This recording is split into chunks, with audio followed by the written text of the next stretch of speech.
Good morning, everybody. It's Friday, and I just wanted to check in real quick. If you remember, two or 3 weeks ago, I sprayed Hydretain in a in a tornado, and I tried to explain some of the benefits of Hydretain to you. Let me show you my lawn, which was sprayed with Hydretain versus others that was not. We'll see the difference. So here's my lawn. I have run my sprinkler once since I sprayed it.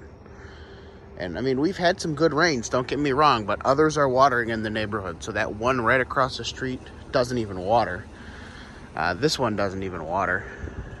So you can see the obviously I have the right program going. I fertilize, I do all the things that need to be done to the lawn, but the others that don't water regularly, this house across the street is a perfect candidate.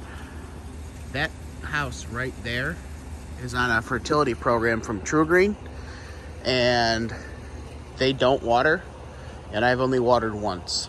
So there's a difference. It truly does soak the moisture out of the air. I have one spot that always dries out, and here it is.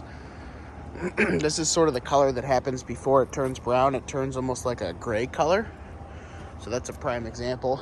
In my other area that usually gets all torched up is right by the street, and it's starting to turn gray, but it's not like it normally is. So Hydretain works. There's no BS about it. Thanks for watching. Do something in the lawn, even if it's wrong. Have a good Friday. We'll see ya.